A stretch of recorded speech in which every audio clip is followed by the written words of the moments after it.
Okay, great. All right, so I hope everybody can hear me. I'm very sorry that I can't be there in person, but I'm delighted when Vijay said that it would be fine for me to give, or would be possible for me to give these lectures remotely. It's obviously a little bit less easy because we're not in the same room, so I just want to encourage people to ask questions. And also, if there's anything you're sort of interested in or you'd like to ask more about, feel free to interrupt me at any time. So essentially, my research focuses on how we can use sequence data, evolutionary sequence data, to understand proteins. So sort of motivated by the fact that thanks to high throughput sequencing, we now have large databases full of sequences. Cost of sequencing is constantly falling, and so we're obtaining more and more and more of this data. And if we can figure out how to use it to understand proteins, then we can make significant advances. And so in these lectures, in this first lecture, I'm going to sort of introduce the topic and introduce proteins, essentially. I had a look at the slides from the lectures last week, and it struck me that there had been a lot of sort of information about population genetics and kind of mathematical modeling. There hadn't been very many molecules, so it's been on a sort of slightly more abstract level. And so there will be quite a few molecules in the talk today. So if this is material that you already know, then I invite you to kind of sit back and relax. But I think it's kind of important to understand a bit about proteins. So proteins, of course, are essential to life. Each organism contains a huge variety of proteins, each of which is essentially a molecular machine, specialized to carry out a particular task. And so on the slide, I put a scanning electron micrograph of red blood cells. Something like 97% of the dry weight of our blood consists of hemoglobin, the protein that binds oxygen and transports it from our lungs to the rest of our body. And I've sort of zoomed in to show you a biochemist's illustration of hemoglobin inside a red blood cell. You can see that it's extremely crowded. There's little red shapes by David Goodsell, illustrations of hemoglobin. And these molecules are constantly kind of moving and jostling into each other. So if we look more closely at these molecules, we see a representation of the folded functional form of the protein hemoglobin, and marked in red, the sort of stick diagrams inside the green areas of that protein, you can see the oxygen binding sites, the heme group. And I put some scales on these images to give you some idea of the length scales involved. So, of course, like all proteins, hemoglobin is synthesized inside the cell as a linear polymer. And it's sort of particularly surprising that in this crowded environment, each protein correctly folds into the 3D structure required for its function and interacts specifically with its binding partners to carry out that function. So how this is all achieved inside the cell repeatedly and reliably is, I think, one of the most interesting mysteries in biology. So, as I said, each protein is synthesized as a linear polymer, and the building blocks that make up this polymer are, of course, amino acids. There are 20 different amino acids that are commonly used in eukaryotes. And I've shown here the first few amino acids of the hemoglobin sequence in the order that they are assembled inside the cell. So, quick recap of the central dogma of molecular biology. DNA is transcribed to produce mRNA, messenger RNA, which is then exported from the nucleus and translated by the ribosome to produce proteins. So, of course, any changes that occur in the DNA can have the effect of altering the resulting protein. And of course, changes can also be synonymous or silent. So DNA is made up of various bases, which I've illustrated on this slide. You have purines and pyrimidines, and this is just showing you the chemical structures of those bases. And we should note that have a choice between thymine, or T, which is found in DNA, and of course uracil, or U, which is found in RNA. And these bases form a significant part of the structure of the nucleotides, which we think about whenever we think about single nucleotide polymorphisms. So, of course, these nucleotides are assembled via base pairs into the double helix to yield DNA.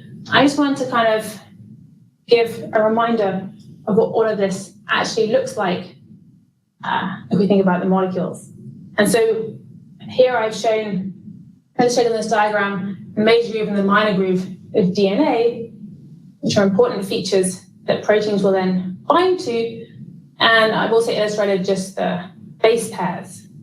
So we have these AT-GC base pairs bound together by hydrogen bonds, which of course are all important. So DNA, of course, case for proteins. We have this direct mapping from DNA to RNA, but the only difference is that we have this change from thymine to uracil, and then RNA is translated to give proteins. And of course, in that code, there is some redundancy. So we have 64 triplet codons, which are translated to give 20 amino acids and a number of stop codons. And so there is some degeneracy in this code.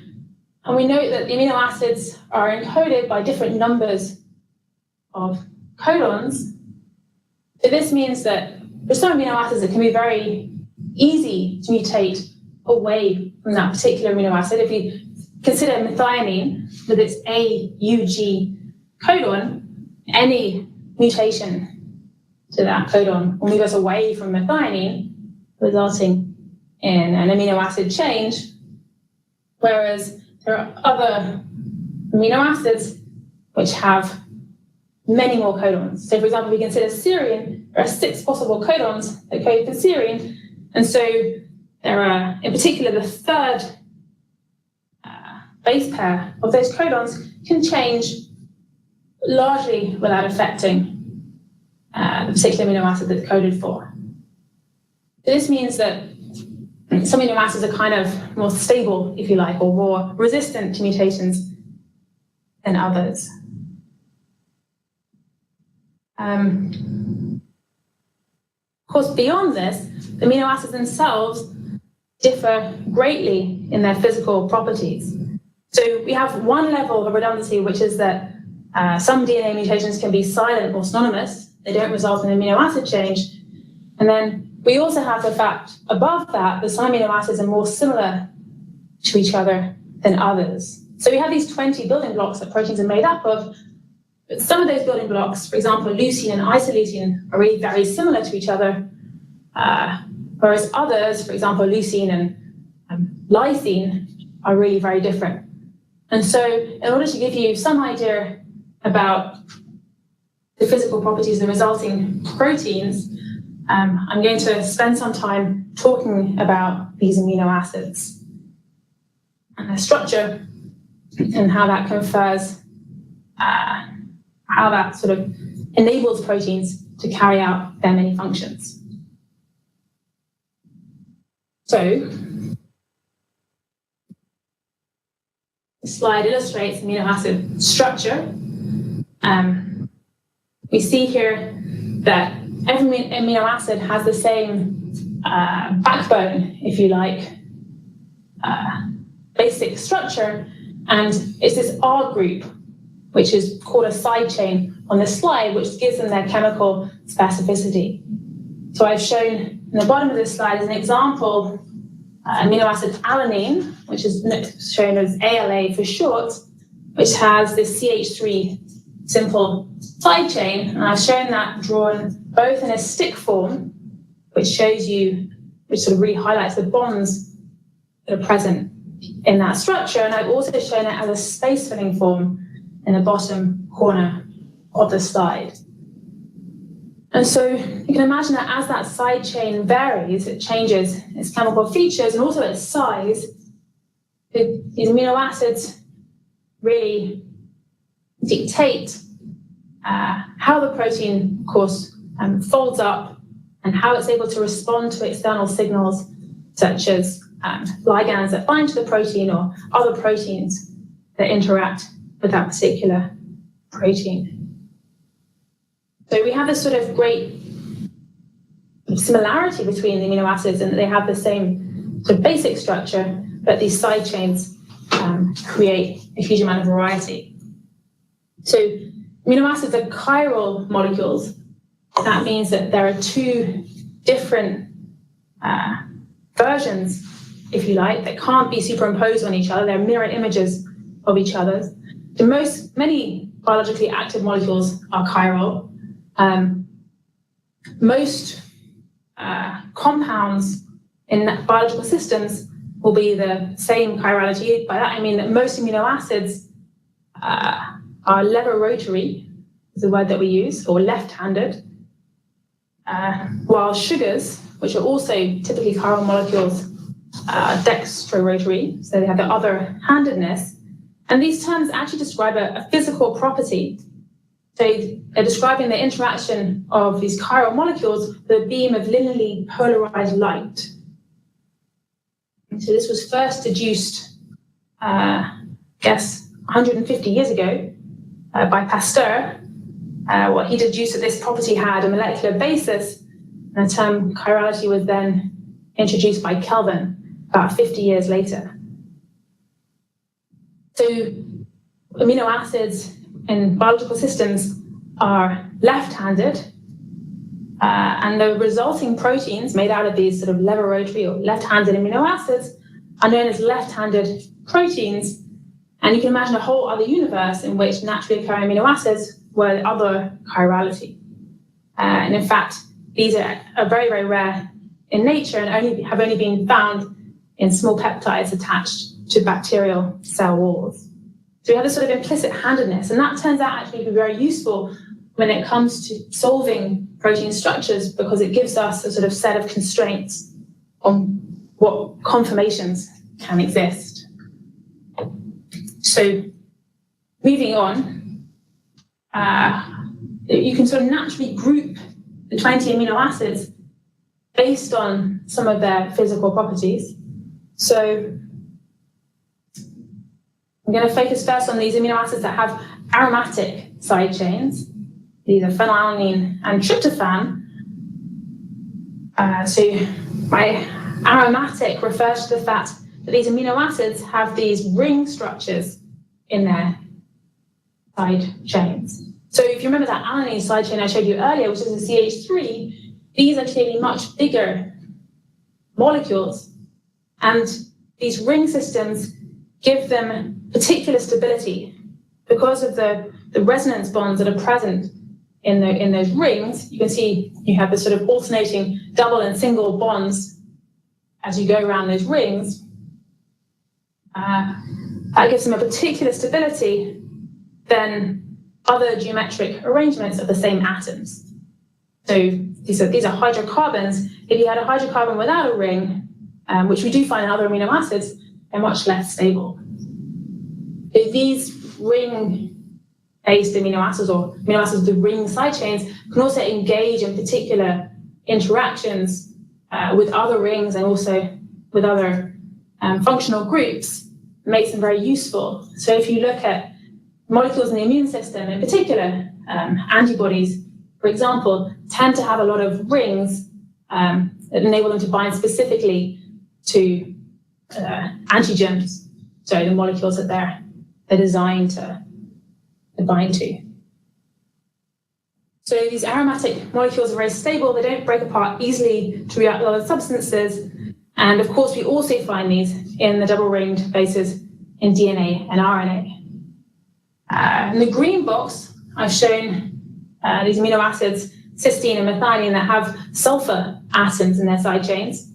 So cysteine in particular is able to form disulfide bonds because of this sulfur group. And those are a very stable covalent bond that typically holds proteins together. So we look at the other amino acids, the hydrocarbon side chains, alanine, valine, leucine, and isoleucine. We see that these are aliphatic, so that means that they're hydrocarbons, but that they're not aromatic. They don't have those very stable rings.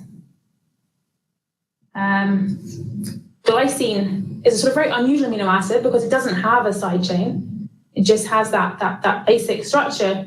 That means it's quite small, and it also means that it can participate in sort of unusual conformations. So if you have a loop that needs to have a tight turn, for example, in a protein, you'll often find a glycine there. It simply sterically sort of gets in the way less than other amino acids. So protein, which is the last amino acid on this slide, has an unusual N-terminal ring, which you can see illustrated on that slide, which greatly restricts the conformations that this amino acid can adopt. So that means because you have this sort of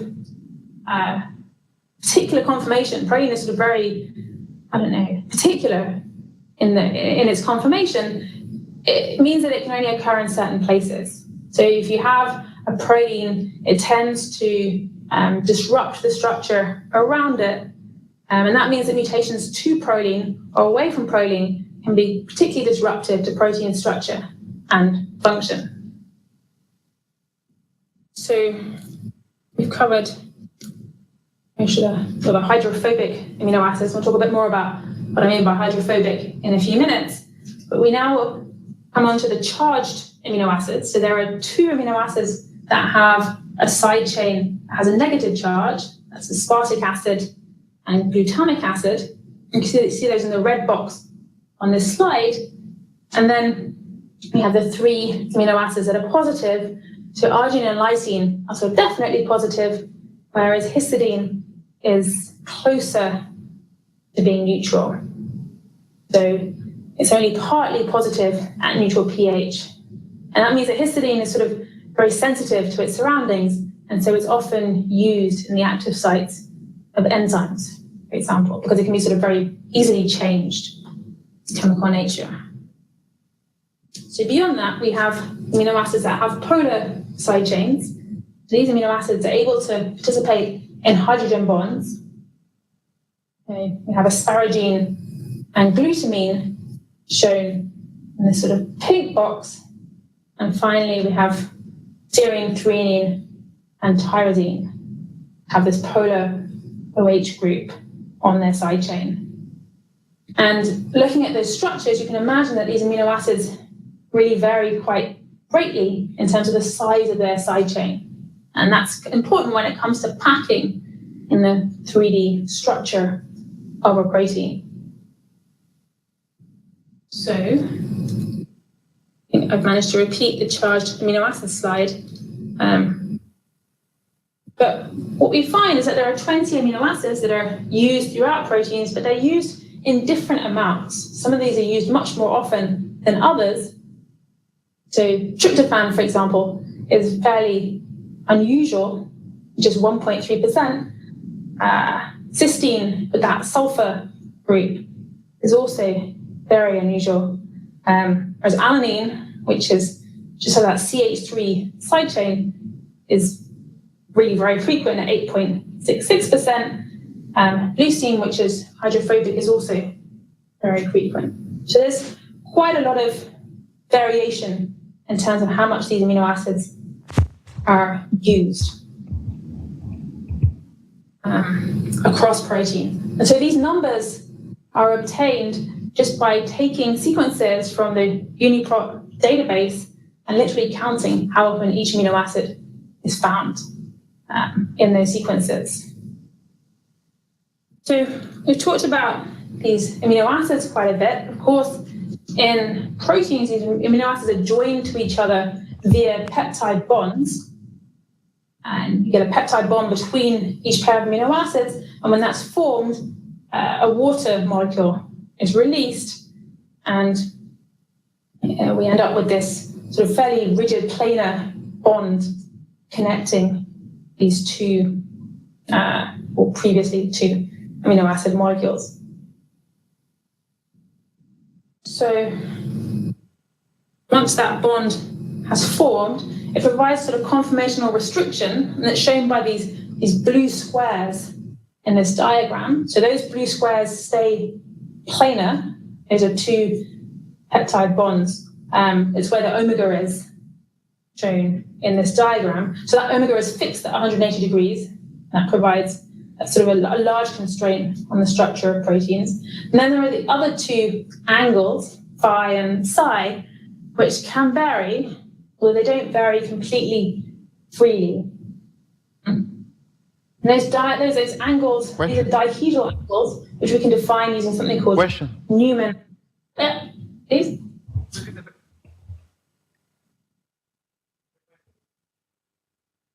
Tyrosine has a aromatic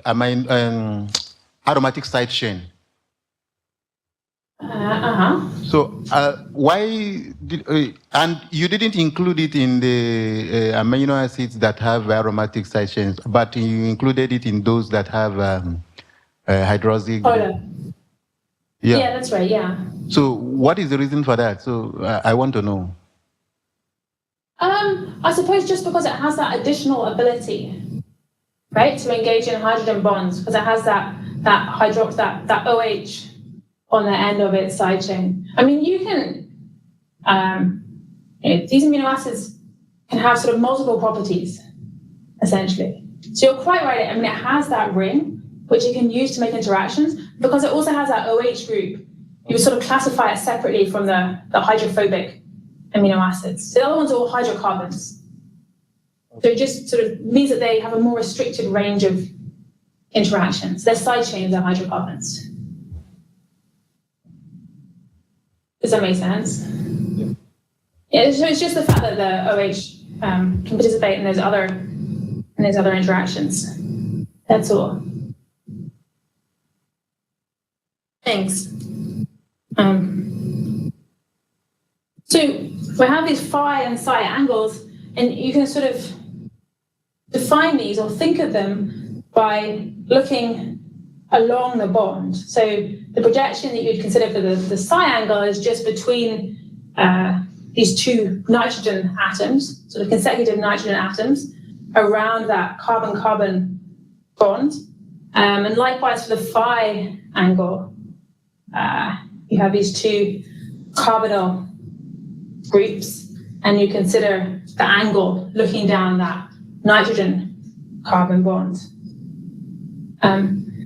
So it sort of helps if you have like a model and you can look at a model in order to actually understand what these angles are. It's a little bit difficult to show on a screen.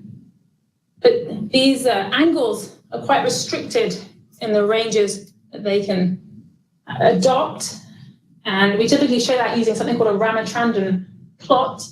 So this plot shows on the x-axis the phi angle, and on the y-axis the psi angle, and only particular conformations are occupied in proteins.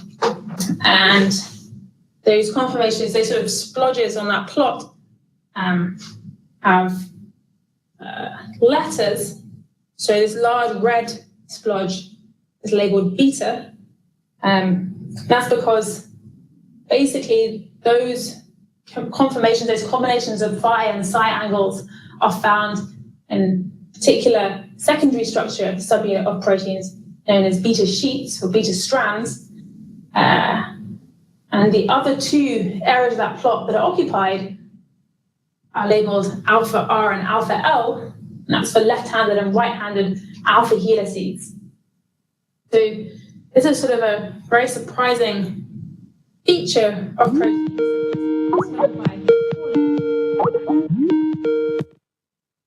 many years ago. There was a series of papers that Pauling wrote, all in the space of a year or 18 months, a very short period of time, where he basically asserted that it was only possible or only sort of highly likely for proteins to occupy these particular secondary structure conformations. And so you can see these are shown in 3D structure on the side of the slide. You have these beta sheets, which is conformation in which there are what we call beta strands, which are hydrogen bonded to each other, either in a parallel or a anti-parallel configuration. And the hydrogen bonds between the strands mean that you end up with a sort of pleated sheet-like structure. So it's not quite a flat sheet, it has these pleats. And the other possible configuration that's commonly assumed is an alpha helix, where the polypeptide chain wraps around and there are hydrogen bonds between various of the amino acid atoms that hold that alpha helix together. So the next slide, we look at the alpha helix in a little bit more detail. So essentially, the side chains point outwards and they're able to engage in interactions either with other parts of the same protein or with other proteins. And you see that you have these hydrogen bonds between successive turns of this helix. And they basically hold the helix together. So this is one of these two forms of secondary structure. And they're very, very characteristic. So if you ever look at a protein structure, you'll see it's possible to, I guess, identify the secondary structure that's present. And you'll see many, many alpha helices and beta sheets. So I said these proteins are synthesized as a linear polymer made up of these 20 different amino acids. And it's the identity and order of these 20 amino acids, in other words, the protein sequence, that contain all the information required to specify the structure and function of the protein. So that sequence contains the information required for that polymer to self-assemble into its unique 3D structure.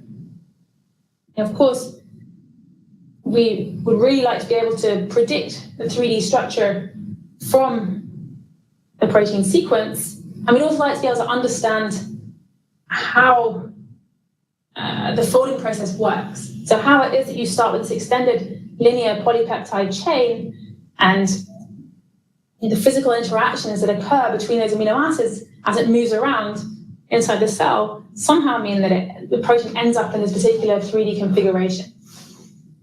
It's sort of very surprising that this happens and this works so reliably, and I don't think it's something that we understand particularly well at the moment.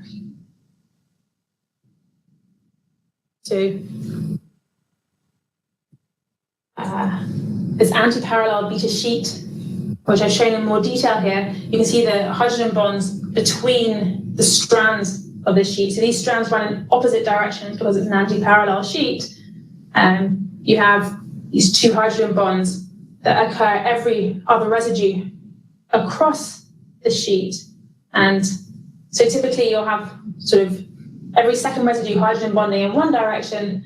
And then if you have other strands to form a wider and wider sheet, those hydrogen bonds at the alternating residues will also be satisfied. So it becomes a very stable structure, and these beta sheets actually, they're pleated and they also have a slight twist to them. They're not completely flat. So if we compare the alpha helix and the beta sheet, you can see that the beta sheet is a much more extended configuration, so it literally covers more distance. And these tend to be, for example, if you have a TIM barrel protein in the membrane, the outside of it is made up of these beta sheets, and they're just sort of they're very very extended compared to alpha helices, where the amino acids are kind of much more scrunched up together, a much more compact configuration. So the other feature you often see in protein structures are turns. So these are sort of tight loops between the arrows here indicate beta strands, which are sort of hydrogen bonded together to form sheets, sort of almost flat surfaces, and the lines here connecting them are loops or turns, and often you'll find glycine at the corner of those turns because it's such a small amino acid it couldn't really fit in there. So you can imagine that if you have a turn and suddenly a great big hydrophobic amino acid, a mutation occurs, it means that you now have a large hydrophobic amino acid instead of glycine in that turn. It's going to really disrupt the structure of the protein. So somehow the properties of these amino acids are very important in trying to think about the functional effect of mutations, if we're thinking or considering what happens in evolution. And so if you want to think about protein evolution and the effects of mutations, it's somehow important to have this background of knowing and understanding something about the 20 amino acids and how they're used. And we'll sort of come on to examples of that a little bit later this morning. The protein structure database, so there's a huge repository online where people deposit their solved 3D protein structures, and you'll see for every protein structure this map, which I've shown here, the hemoglobin on this slide, and the map shows the primary sequence in this one letter code, so each letter is a different amino acid, and above that there's an illustration which shows the secondary structure that was found in that 3D structure. And here the red sort of wiggles are alpha helices. The pink wiggles are 310 helices, they have a slightly different geometry to alpha helices, but they're very similar. And then the other feature which you find in hemoglobin are these turns, which are shown in green. And so these are literally found by measuring distances and the phi and psi angles observed in the structure.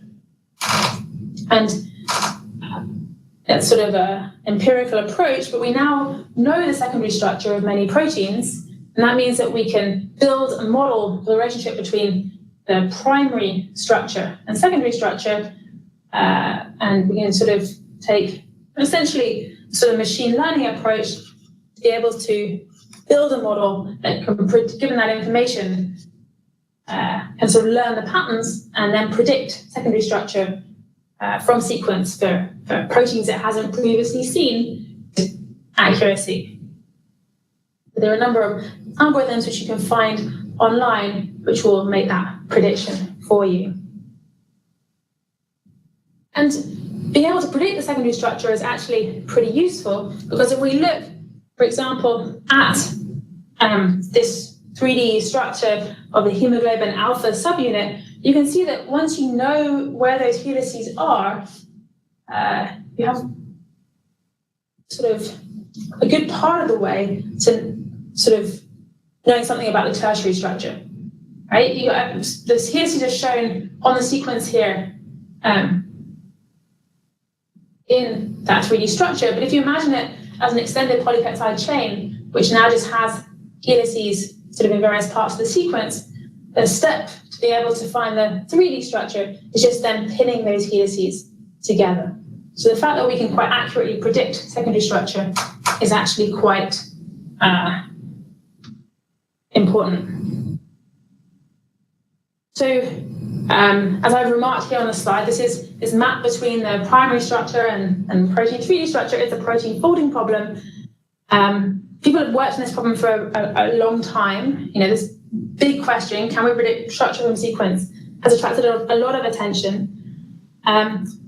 Why is this hard? Why do we find this problem hard to attack? Well, essentially, at the atomic level, the interactions between the amino acids or between the amino acids and surrounding water molecules are really not well understood.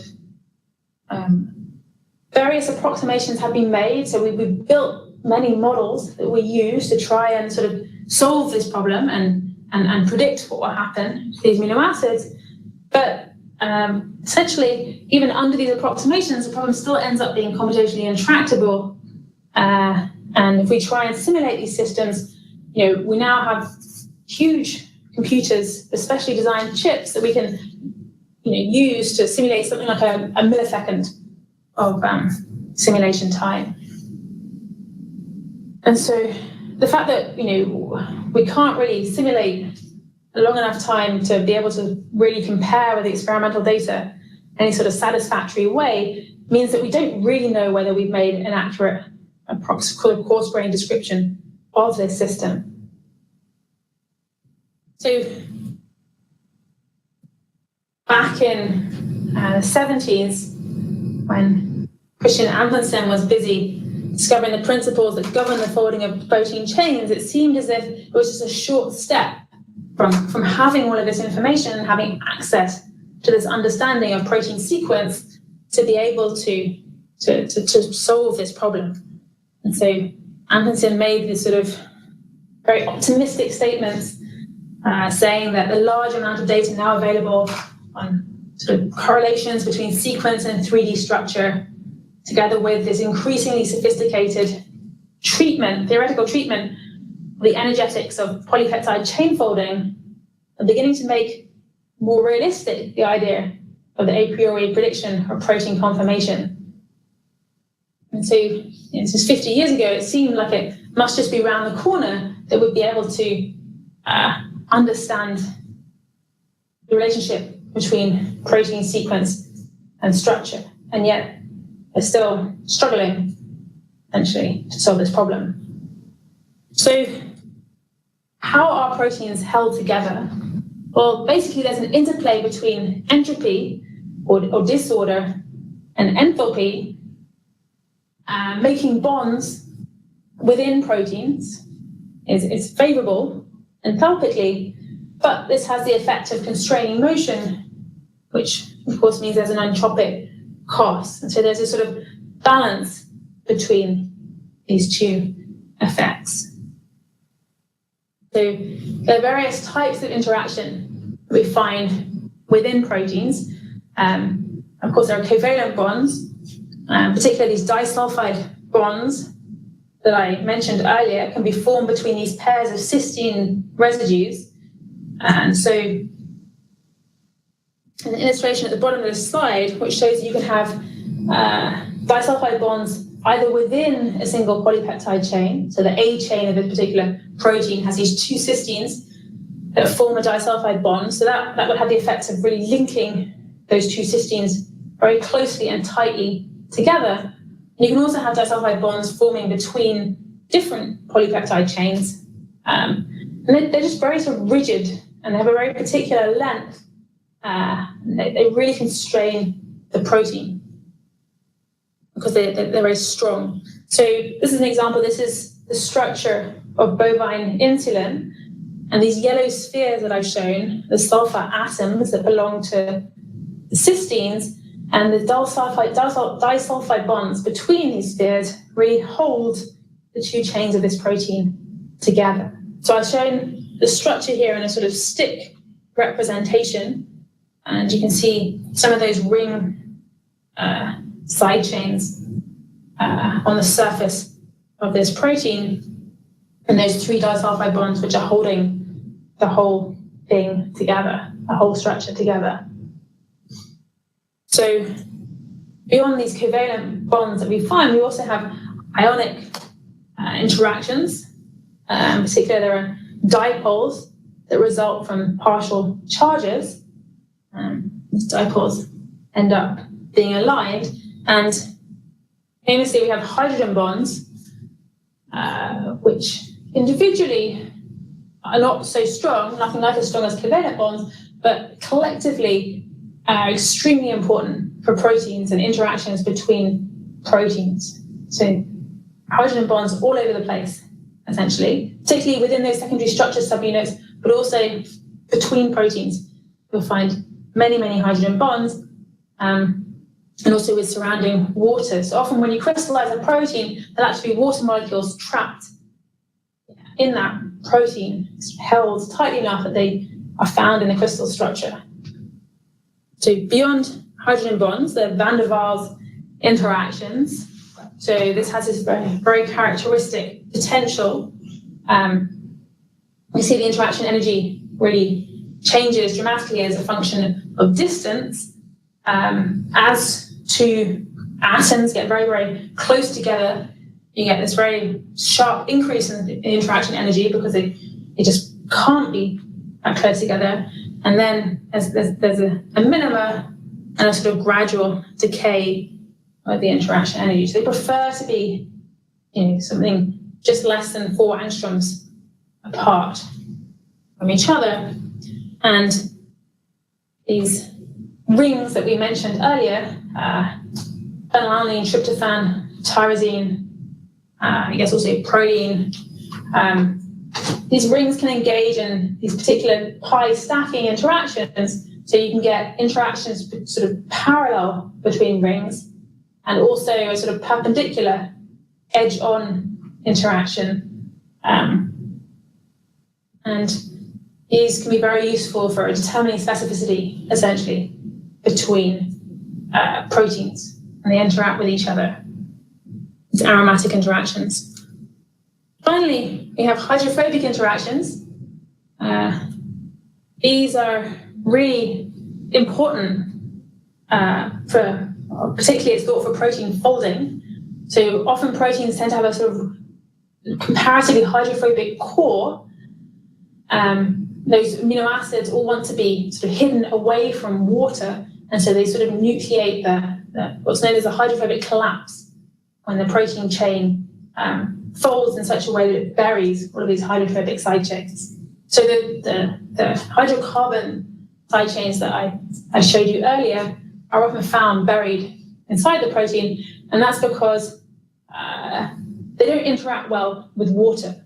So when you have hydrophobic groups on the surface, essentially the water around those hydrophobic groups has to be very structured. And so it pays a large entropic cost. So a hydrophobic effect, which is not driven by enthalpy, it's very unusual and a surprisingly powerful interaction. And this, I think, is really very poorly understood. So be able to calculate the entropic cost of exposing like a hydrophobic group on the surface of a protein, something that we're very bad at. But yeah, essentially the problem is that the water is sort of forced to be ordered in the vicinity of these hydrophobic side chains. And a picture of a gecko, because those interactions are very important for geckos climbing on or attaching to surfaces. So that's sort of an illustration of the power of these interactions.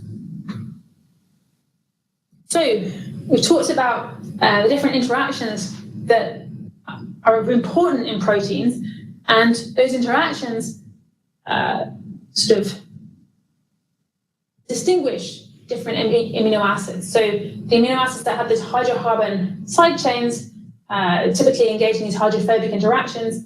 In contrast, the more hydrophilic amino acids, those that are better at interaction with water, that can form hydrogen bonds with water, typically found on the surface of proteins, and also can sort of engage with other proteins to design specific interactions. Somehow knowing something about these the amino acids and how they can be used is important when you're thinking about protein evolution, because mutations that are conservative in terms of the functional properties of amino acids are much less disruptive than those that result in a great change. So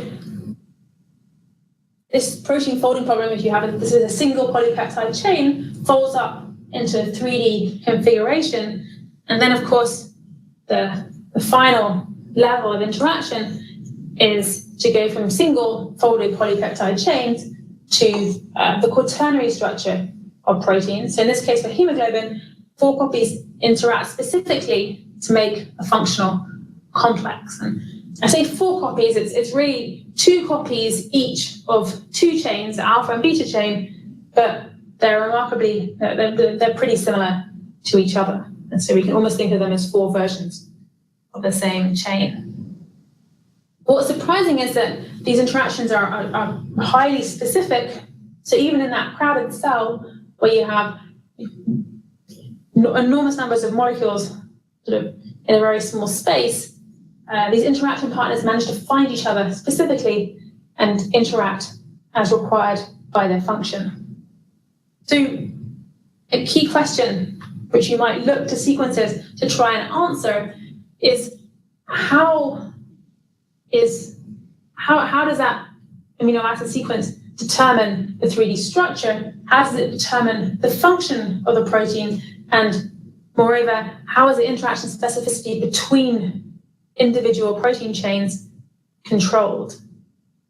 And furthermore, what's the effect of changing the amino acid sequence on protein structure and function?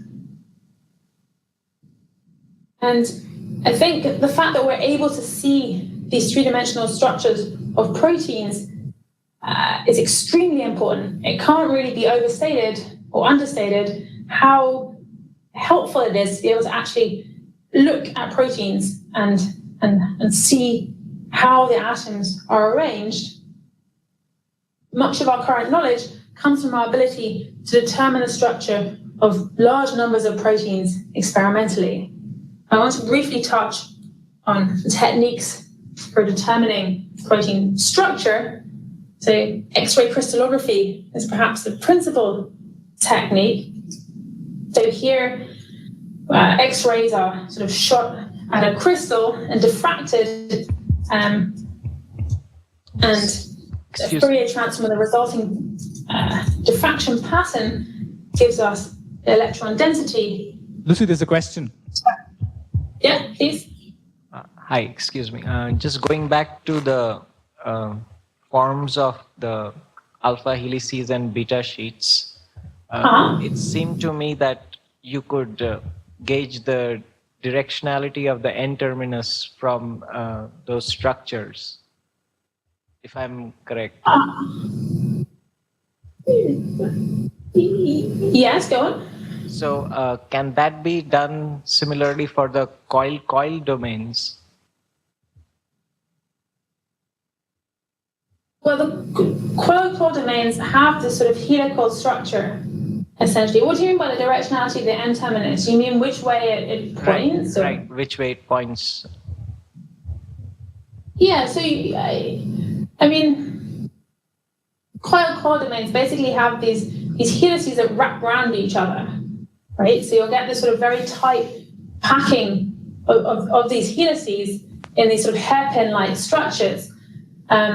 But I mean, at the end of the day, the N-terminus, you know where the N-terminus is relative to the rest of the protein because it's in this coiled conformation, right? So you have this very sort of straight or perhaps twisted helical configuration. But that doesn't tell you much beyond the fact that you have this sort of very straight configuration. And the directionality of the N-terminus, you just know it's sort of relative. It doesn't tell you very much information, I don't think. Does that make sense? There's another question. I can't hear you, sorry. Another question. Oh. So, yeah, go on, please. Hi, Lucy. So a few slides ago, you mentioned using machine learning techniques to determine structure. So could you maybe expand a little bit on that? Which particular techniques? Well, basically, you have a large number of examples of proteins where we know the primary structure, as in the primary sequence, and also the secondary structure. So you have this mapping between amino acid sequence and the resulting secondary structure. And so people have used, I mean, you can easily construct like a neural network, essentially, that will try and learn that mapping between the amino acid sequence, patterns, so interactions between residues that you find in the amino acid sequence, and the resulting secondary structure. So I think it's fair to say that those models are not particularly well understood, right? It's not like we can pull those models apart and explain exactly how they're making that prediction, but they are able to predict with good accuracy. And so people test this quite stringently. So you have a training set, you have a large number of sequences, for which you know the secondary structure, and then in order to test it properly, you want to have a test set where the sequences are outside of your training set, so they're quite distinct from the ones that you've trained on, that you can try and sort of reassure yourself that you've actually really learned something beyond just being able to find the sequence in your training set which is very close to the sequence that you're testing. But yeah, people have been doing this for a long time, and I think recently these sort of neural network approaches have become popular. Before that, or basically various different machine learning based models that would just enable you to sort of learn that mapping. So we've been good at this for quite a while, the secondary structure prediction. Does that answer your question? Yeah, and we can another question at the back. Can you? Oh yeah, please. Yeah. Yes, madam. Precedently, you cite the different types of interactions, and my question is, how do these different types of interaction contribute and influence the function of the resulting complex that you are presenting on this slide? So can I just check I heard properly? Did you say how do the different interactions influence the function? How do these different types of interaction contribute and or influence the function, the functional property of the resulting complex? Well, that's a good question. That's a very complicated question, actually, because the different interactions, in the context of a protein, can have hugely different effects. I'll actually talk about that in a little bit more detail in the next few slides. But essentially,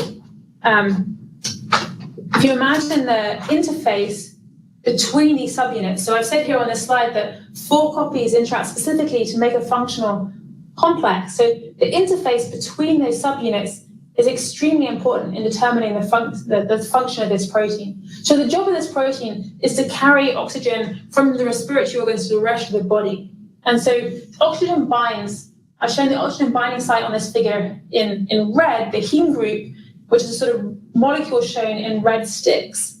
There are 4 heme groups shown in this complex, and you can see the oxygen molecules bound to those heme groups. So the function of this molecule is greatly affected by how tightly it's able to bind oxygen. And how tightly it's able to bind oxygen is affected by the interactions between the amino acids. And I'll show a sort of direct example of that in a few slides. But it's really a very complicated question. I mean, being able to answer that question, we'd be able to do a much better job of protein engineering. If we can answer that question, we'd be able to do a much better job at protein engineering than we currently can. It's a sort of huge open question. We have ideas and we have individual examples that we can show, but we don't, have a sort of good general answer to that question. I think that's one of the key unanswered questions in this area. Thank you. Another question. Professor? Yeah, please. Lucy, so it seems like a very complex problem, and maybe you just went ahead a little bit, but what are those individual examples? What has been said, just to know what's possible in here? Sure. Well, I'll show you some examples specifically for hemoglobin a little bit later in this lecture, but more generally, being able to re-engineer a protein to change its function is really a cutting edge question. So there are examples which have been shown, And I think the most successful technique or the most successful approach to this question is to look at evolutionary sequence variation and use that to try and build hypotheses about the roles that different amino acids play. So if we want to understand this mapping between sequence and function, a lot of information is provided by the evolutionary sequence record. So we have hemoglobin from different species, and that hemoglobin, the function varies between the different species, and we can sort of map the change in function to the change in amino acid sequence between those species. I think that's sort of our window onto this question. So there are sort of a few examples in the literature where people have systematically been able to change the function of a protein. For example, they've been able to systematically change the binding partner. A good example of that is provided by bacterial two-component signaling systems. These histidine kinase response regulator interaction partners are a place where people have sort of studied this in great detail, and that's in part because in any bacterial cell there are many histidine kinases and many response regulators, and each histidine kinase interacts specifically with one, or in some cases more, but with a limited number of response regulators. And there's a sort of a well-studied interaction interface, and people have figured out how to mutate that interface in order to change that interaction. So to be able to control the interaction and change the binding partner. And that's sort of a really interesting area of quite recent work. So that work's been done within the last 5 or 10 years, and it's still not in any sense totally understood. There are just some nice examples where people have succeeded at doing this. And I'll say a bit more perhaps about that system tomorrow. But moving on, just to sort of emphasize the fact that being able to look at these crystal structures is immensely helpful in order to be able to even think about engineering the protein. The X-ray crystallography has been a hugely important technique, and so that electron density can be used to basically infer constraints on the protein structure. So once you have the electron density, you can sort of solve. It's like a puzzle you can solve for the 3D structure of the protein. And the other technique that's been used extensively to tell us about 3D protein structure is NMR spectroscopy. So you can use NMR to determine the structure of proteins in solution of moderate size, so up to about 300 amino acids, and also to probe the interactions of proteins with other molecules. And the big advantage of NMR is that you're looking at proteins in solution, so they're sort of in their natural habitat, at least to some extent, compared to X-ray crystallography, where you're looking at a crystal protein structure in an atypical that protein. You've often frozen it, you've dried it out, and it's not in any sense in its natural environment. And so NMR provides a very interesting contrast. So often for a crystal structure, you'll find just a single configuration of a protein, because in order for that crystal lattice to grow, you need to have this very tightly repeating structure. So the protein is sort of constrained into a particular conformation, which may not be its natural configuration. Whereas for NMR, when you solve the constraints that come out of NMR to give you a 3D protein structure, there'll be an ensemble of structures that are all slightly different from each other that satisfy the constraints. And that's probably because the protein is actually moving and sort of breathing, if you like. So the structure is changing slightly in response to sort of external fluctuations. Question. And so NMR does a better job of catching that. Yes, please.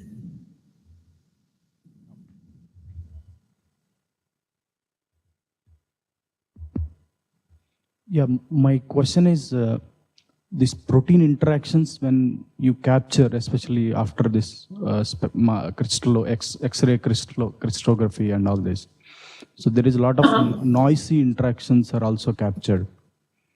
after you capture these protein interactions, there are a lot of noisy, a lot of false positive interactions. All these are captured, and then that how much does that actually influences the protein function? Like when you do protein function prediction, because of these false positives, you'll have a lot of protein functions also, predicted like wrong. So Yeah. So what is the effect of that? Because you get noisy data in, and the noisy protein functions predicted, like false positive protein functions predicted, and then you try to analyze that. So that will have an effect on it. So is there anything done for that, or what is the effect of that noise, and how do you handle that? Yeah, I mean, I think whatever assay you're using to try and understand which proteins are interacting or what protein interactions are occurring, there always will be some level of noise, and that level of noise will differ greatly depending on the assay, right? So how precise your assay is very important. And of course, if you're then trying to use that to do prediction, if you put noise in, if there's noise in your data, and if you're not able to model that noise in any sense reliably, then it's going to cause issues. So I think one area in which people have seen this is transcription factor binding. So people have numerous assays for transcription factor binding, but it's sort of difficult to really get precise data, and you'll often sort of see off-target effects, basically, that proteins sort of will bind to some extent to other places than what you might regard as their main binding site, and I think that has had a large effect on the accuracy of transcription factor binding prediction programs. So taking that into account is very important. But of course, it's very difficult to get around, right? Because there is noise in these assays, and we can't get rid of that, right? We don't have a sort of precise way of modeling that. So it's an important point. Okay, so this slide sort of illustrates that difference between NMR and X-ray crystallography. So X-ray crystallography will always give you a static structure, or nearly always give you a static structure. There are some new techniques coming out at the moment where people take X-ray crystals at room temperature and are able to capture sort of multiple conformations trapped in a single crystal. That's very new, that's only recently been sort of explored, versus NMR, which can give you access to a sort of dynamic ensemble of structures. So here I've shown on this slide an overlay of a number of sort of different structures of the same protein that are obtained in the same NMR experiments. You can see there's some sort of variation happening in that structure. Proteins, of course, are very dynamic. Their motions are really important for function, and NMR is unique in its ability. It's really our only technique that allows us to probe protein dynamics at high resolution. And so in this box, I've sort of tried to give some idea of the different timescales that are important motions, or on which motions occur that are important, all the way from sort of like very fast local vibrations that are important or essential in catalysis, up to protein folding, which happens on a timescale of seconds. And you can actually probe a good range of these timescales using different NMR-based techniques. So that is really very important. So these structures are all stored in this online repository called the Protein Data Bank, which is really a fantastic resource. It has a very nice interface, a number of really quite interesting videos that tell you a lot about the basics of protein chemistry. And they also have these nice features where they explore particular molecules in great detail and sort of highlight the relevant structures. There's a lot of information in that particular website, which can sort of be very absorbing. You spend a lot of time looking at that. And that's where you can find the coordinates for all of the structures. There's over 100,000 protein structures now that have been solved, and all that information is in there in that database. So getting back to hemoglobin, we have this molecule which is made up of these two copies of two chains, so functional molecules are complex of two alpha and two beta chains, which binds oxygen and transports it around the body. Now, of course, what we'd really like to understand is something about the effects of changing the sequence. As people referred to in the questions a few minutes ago, understanding this map between protein sequence and protein function is, in most cases, really quite unsolved despite many years of effort. So here I've shown the amino acid sequence of, in this case, myoglobin, a sort of single chain analog of hemoglobin, and it sort of seems tantalizingly as though it should be possible to simply probe the effect of changes in that sequence or predict the effect of changes in that sequence, but it's actually very difficult. But I think the interesting question is, how can we exploit the large sets of protein sequences that we now have access to and the variation contained within those sequences to make progress on this problem?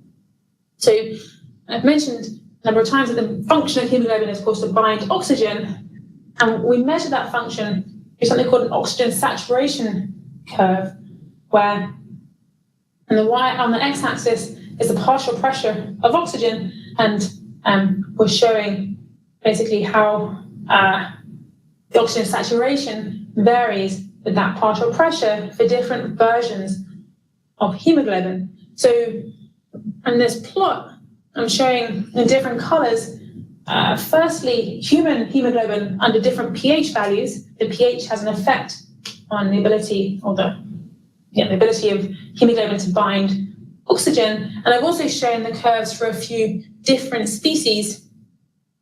And you can see that there's a variation in that curve, both with changes in pH, which is sort of physiological effect, but also between species. And of course, between species, what changes is the amino acid sequence. So this gives us sort of a window into this question. If there's just a few amino acid changes between the hemoglobin from different species, then we can relate those amino acid changes to that change in function. So here at the bottom of the slide, I've shown the human and lemur amino acid sequences, and you can see that these two hemoglobin chains are 87% identical, and in fact 96% very similar.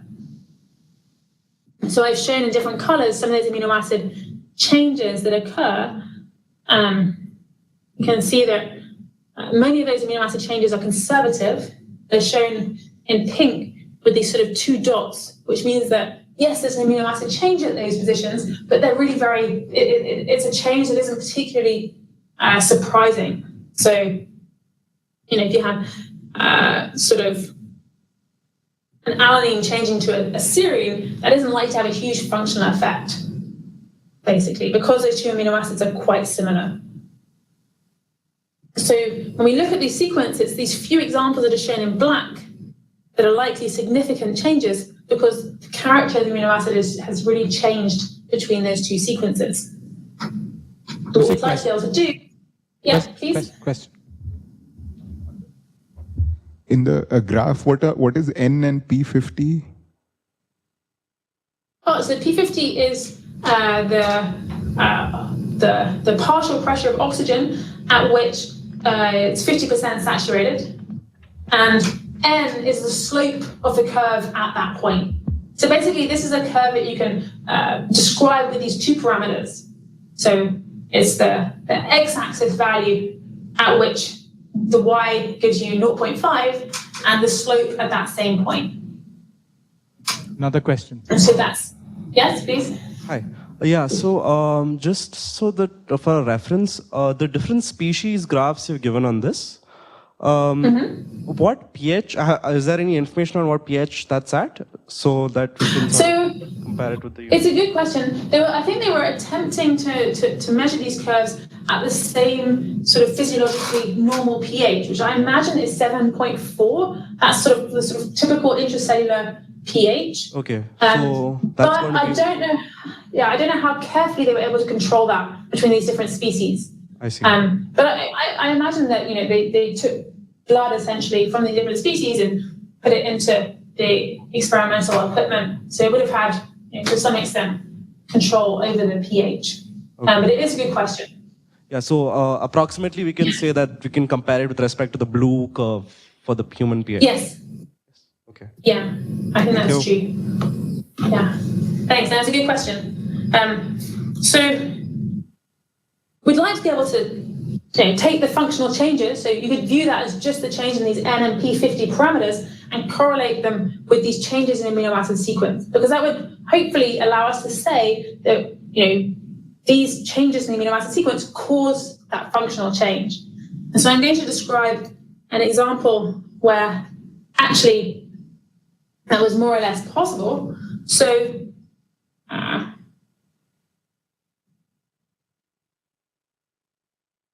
there are a particular species of geese that are very similar, so they're very closely related in terms of evolution, and yet they have very different functional requirements of their hemoglobin.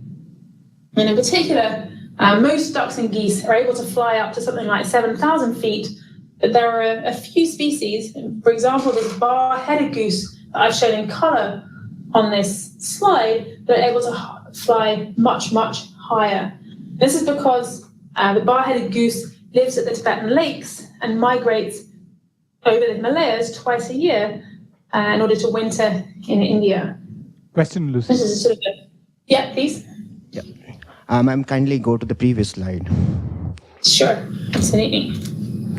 Oh, so I was just thinking about the pH difference in the, 7.4 and 6.6. So can I interpret it in a way that where there's the ratio of oxygen to carbon dioxide is less, you have 6.6 as the pH, and so the curve.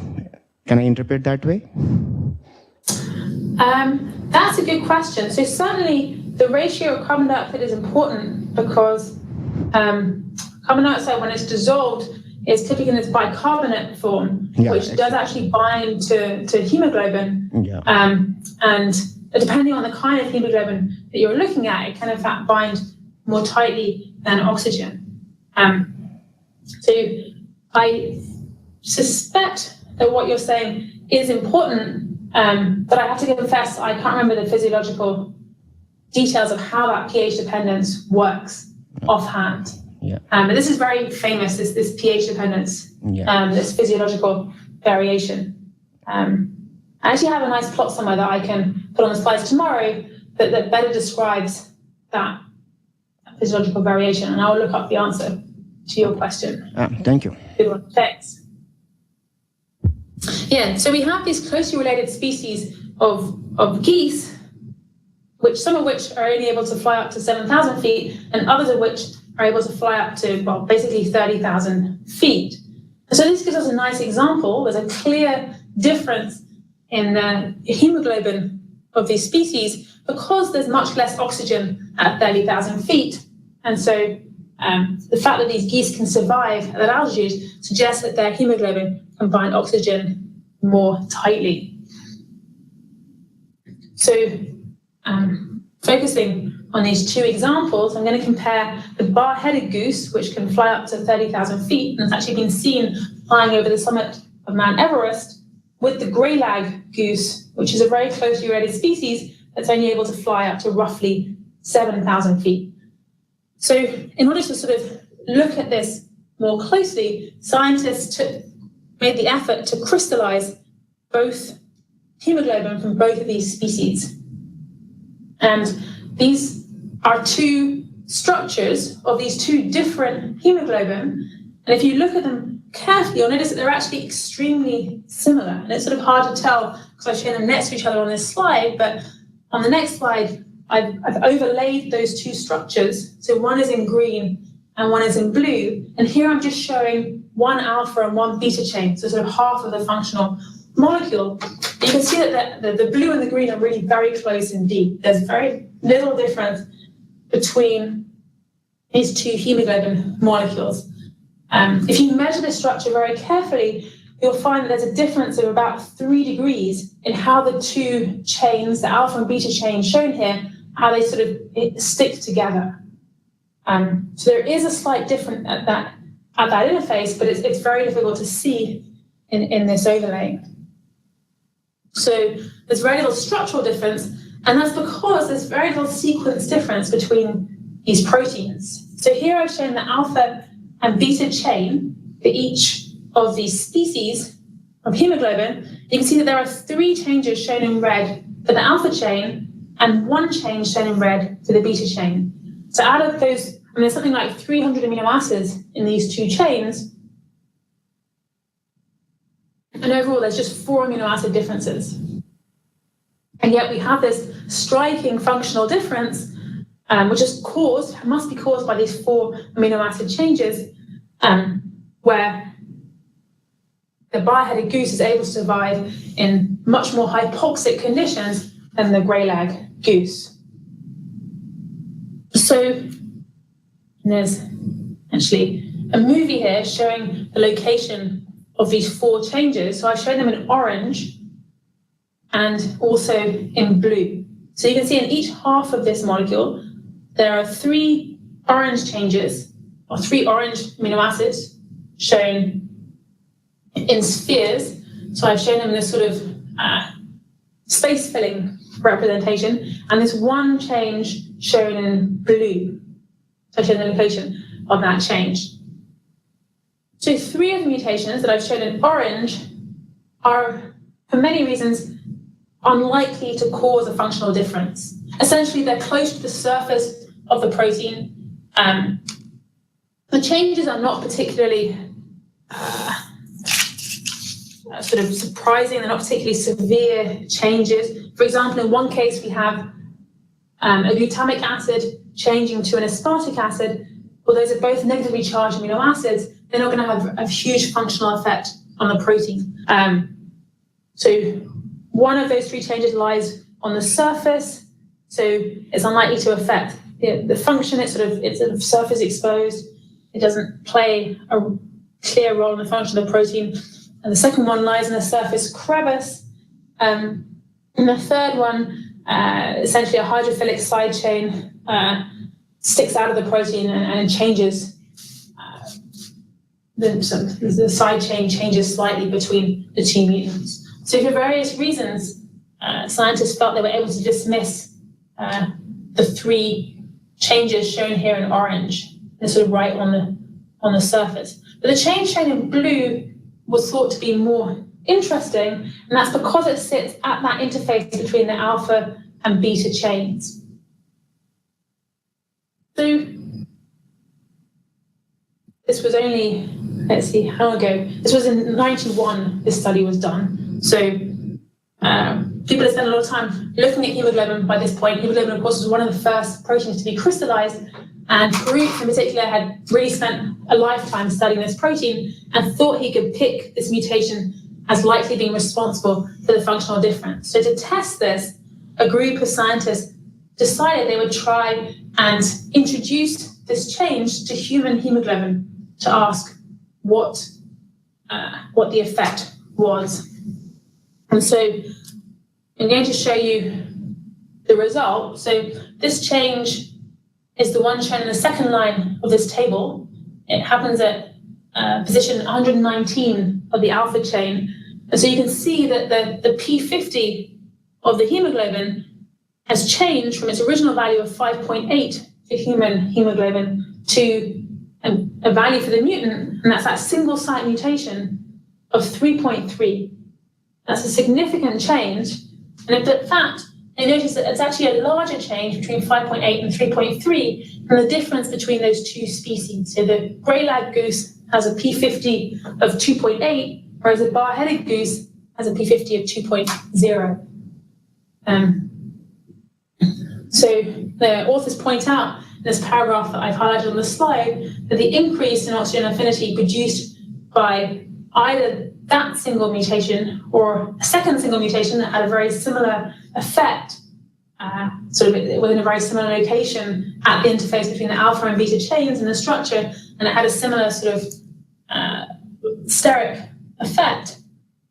Either of those 2 substitutions causes difference in oxygen affinity that's greater than the one than that found between the barheaded and grey-lag goose. And so in this case, by studying these sequences that came from these different species, scientists were actually able to pinpoint the mutation that could cause a functional change. So that's a sort of a nice or an exciting story. And basically, we have all of these sequences. So here on this slide, I've shown you a number of hemoglobin sequences from different species. And you can see that they're very similar, and there's a lot of conservation. So there are these columns of amino acids that don't change, but there are occasional changes. And really, these motivate the questions. We have all of these sequences. They record the outcome of millions of evolutionary experiments that are constrained by phenotype. And what we'd like to understand is what amino acids in that sequence control those different phenotypes. Are there distinct sets of residues that control these different phenotypes? Like if I'm interested in ligand binding or in enzyme kinetics or in interaction specificity, are there going to be sort of separate sets of amino acids within the sequence that control each of those? We'd like to know how these constraints vary between proteins. At the moment, we have sort of a zoo of examples, but we don't really have any general principles. And moreover, we'd like to be able to invert the sequence data that we have in all of these databases to reveal these constraints, and so to understand which sequence residues control phenotype. And in the last few minutes, I have another hemoglobin story, which is sort of less successful.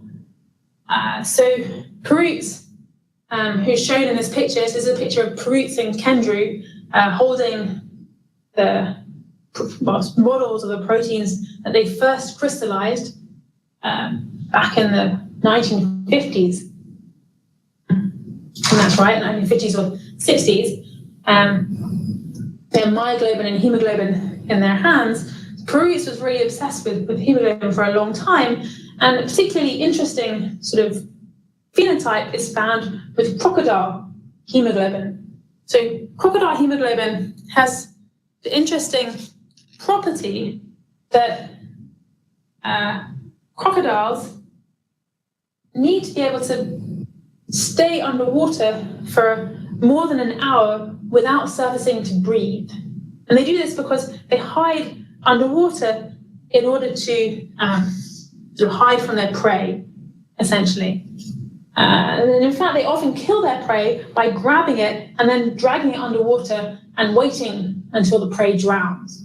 Right? So they have this amazing ability to outlast other animals underwater. How a crocodile is able to stay underwater for a long time? Well, it seems likely that hemoglobin is involved.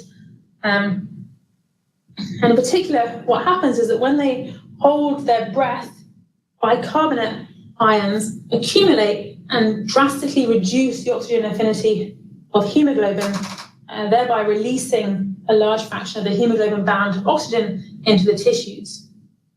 The crocodile hemoglobin has this peculiar property that it's able to bind bicarbonate more tightly than oxygen, therefore allowing the crocodile to stay underwater. And so Perutz was curious whether he could transplant this ability of crocodile hemoglobin to bind bicarbonate ions into human hemoglobin. So there's this picture here of the crocodile grabbing its prey and it's going to drag it underwater and drown it.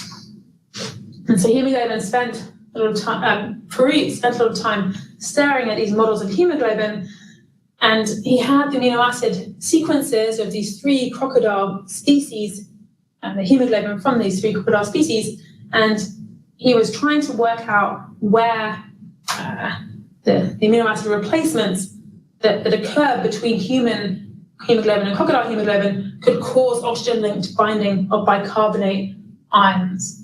So he studied the structure for a long time, and he found just one pair of sites that has the right stereochemistry. And these actually lie in the cavity between the two beta chains. So it's different interface within the molecule from the one that I talked about for the geese. And so he had this very particular hypothesis and these particular amino acids that he thought must be responsible. And so This was a paper we published in Nature with this hypothesis back in 1981. And a number of years later, in 1995, Kiyoshi Nagai and members of his research group decided to test this. So they made these mutations in human hemoglobin in order to transplant this allosteric effect from crocodile hemoglobin. And they were able to do this. They were able to transplant this bicarbonate effect into human hemoglobin by replacing just a few residues. So they were excited about that and managed to publish this nice Nature paper. And as they point out, these results indicate that an entirely new function which enables species to adapt to a new environment could evolve in a protein through a relatively small number of amino acid substitutions in key positions. This is exciting. It's a demonstration that you have, this fairly large amino acid sequence, over 300 residues, but by changing just a few of them, you can evolve an entirely new function, which was a sort of a nice demonstration. The only problem is that the amino acids that they changed were totally different from the ones that Perutz had predicted. And in fact, they tried changing. So I've shown in this picture, this is the picture, sorry, oops. This is the graphic from their paper. And they've shown the human hemoglobin sequence at the bottom, that's HS, and the crocodile species are the 3 rows above. And they've shown the changes in black. There are actually quite a lot of changes, but the amino acids that they had to change in order to transplant this effect are shown with these asterisks, the black asterisks under the sequence. So you can see that there's a cluster in the beta chain. I don't know if you can see my pointer, but around sort of residue 30 and residue 40, there's a few amino acids that they changed. The ones that Perutz predicted are shown as the red stars. And so these don't coincide in any sense with the ones that they ended up having to change. And they tried the ones that he predicted and didn't work. So essentially this method of sort of staring very hard at the structure can work in some cases, but in other cases, it's sort of much more subtle. And they had to literally sort of just try lots and lots of mutations until they found the right ones. So basically, sort of the idea I'm sort of setting up is that we'd really like to be able to, yeah. One question. So if you please go to the previous slide, 2 previous slides. Yeah, of course. So one this more, one, or? please. Yes, one, just one. So here you put forward the idea that few changes could provide an entirely new function, right, to a species. Now, Yes. I mean, that's possible, but at the same time, these functions are very necessary. What I'm saying is that it's very, very well regulated your affinity for oxygen. So, I mean, one thinks of conferring an advantage, let's say for humans, if one is able to bind more, but at the same time, the environment and the physiological functions are going to be very important. So what I'm saying is, yes, it is just a few units of distance, but it's very difficult to move, right? I mean, those things change just a few things, but they are properly regulated. Yeah. Because it would be deleterious for humans if babies could born, with more affinity or less affinity. No, you're absolutely right. You're absolutely right. I mean, the oxygen affinity, as you point out, is very carefully controlled. But also the response to pH changes is also very carefully controlled, right? Because this is a vital function. And so it is difficult for sort of many mutations to even be sort of tried out, right? In this context, because it's such a carefully controlled function. Lucy, I want to find. If you look at the within population variation for hemoglobin sequence within the human population, you'll find like a very small amount of variation, some of which, of course, causes diseases that we understand or know very well. Yeah, so it's a good point. You have under 5 minutes? Was there another question? Yeah. Under 5 minutes? Yes. Yeah, we have a few minutes left. Yeah, good. Yeah, so we have this sort of, we had that first encouraging example where we were able to, really explain the difference between the phenotypic properties of the hemoglobin from geese, and yet the crocodile example turned out to be much more complicated. And so really we'd like to ask this question in a broader sense, right? In a specific protein, the order of the amino acids is highly important, and we would like to find a probability model for the sequence of amino acids that corresponds to each protein of interest. So I'd like to be able to write this equation at the bottom, an equation for the probability that any particular sequence produces a folded functional hemoglobin molecule, and ideally to be able to understand the changes that would result in functional changes for that hemoglobin molecule. And so, of course, we want to be able to do this on a larger scale, and that's the topic, basically, that I want to talk about in the next couple of lectures. So hopefully I've introduced proteins and amino acids and the various interactions and physical effects that are important in today's lecture. And in the next couple of lectures, we'll move into comparative sequence analysis and being able to use all of this evolutionary information to build these probability models and ideally make predictions. So thank you very much for listening. Also, thank you for the questions. That was really helpful. And I guess we'll carry on tomorrow. Thanks, Lucy. Thanks. Thank you. Yeah, thanks. Thanks very much. All right. Thank you. Couple of questions. Couple of questions, Lucy. Yeah, please. Please, you mentioned. It's working. It's okay. You can. You mentioned that that the pi stacking interaction, pi interaction, is particularly involved in specificity. Yes. Please, can you explain more on that? I want to know what is involved. Yeah, I mean that's a really interesting area actually. I guess it's particularly in sort of medicinal chemistry that people study this, and these observations basically are that these pi stacking interactions are found empirically in antibodies in particular. Right, so antibodies, in a sense, are the proteins that are most adaptable, they're most plastic. You can raise an antibody against almost any antigen that you like. You just immunize an individual or an animal with an antigen, the animal will respond and will produce antibodies that bind specifically to that antigen. So antibodies have this amazing ability to be able to generate different specificities, and it appears that the way they do that is by having a lot of aromatic amino acids in the 3 variable loops that they use typically to create that interaction specificity. So it's really more of an observation than sort of phenomena that I can give you a theory to explain.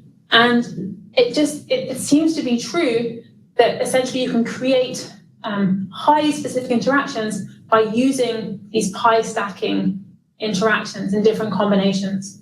So it's really an empirical observation. It's not the case that I can say to you, well, theoretically one would expect to be able to generate many specificities through pi stacking interactions.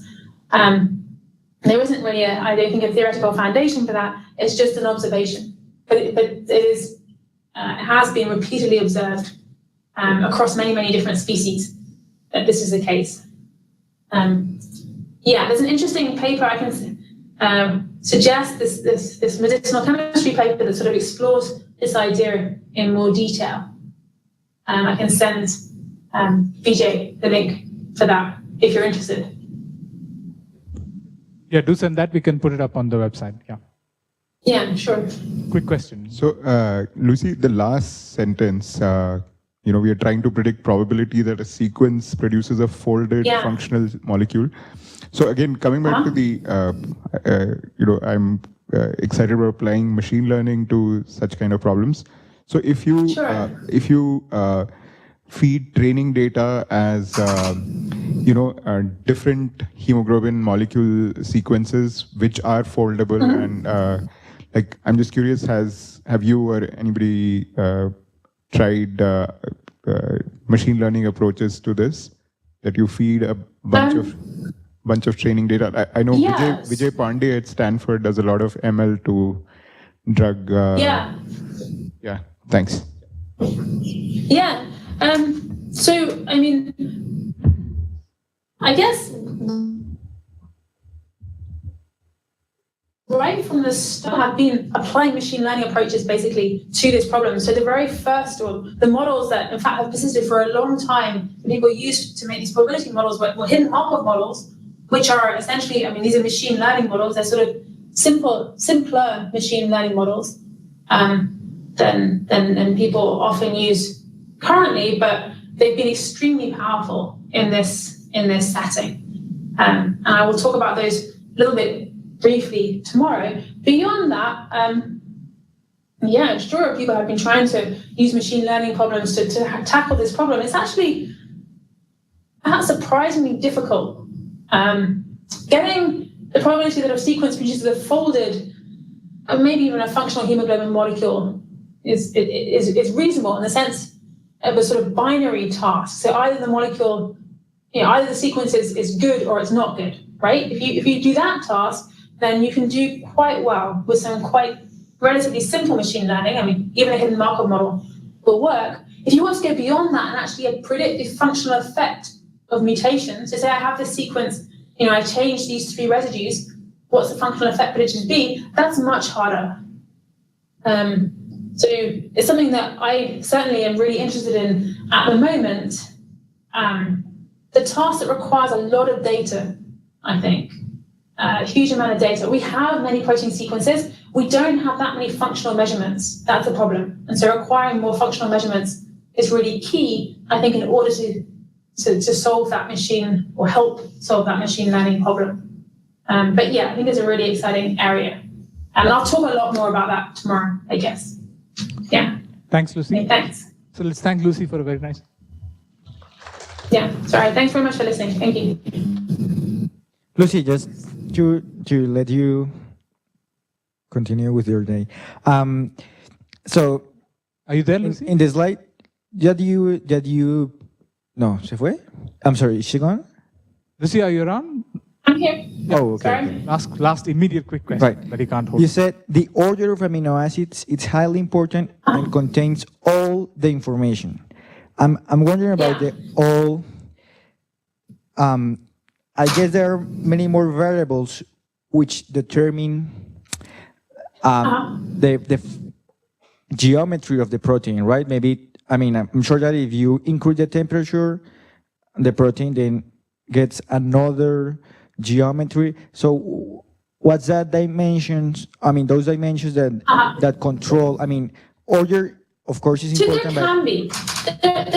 There can be other effects. But typically, if you take the protein and you take the amino acid sequence and simply put it in physiological conditions, conditions is not such a strong constraint. It just means like a reasonable pH, I guess a reasonable temperature, right? I mean, if you boil it, then it's going to change things.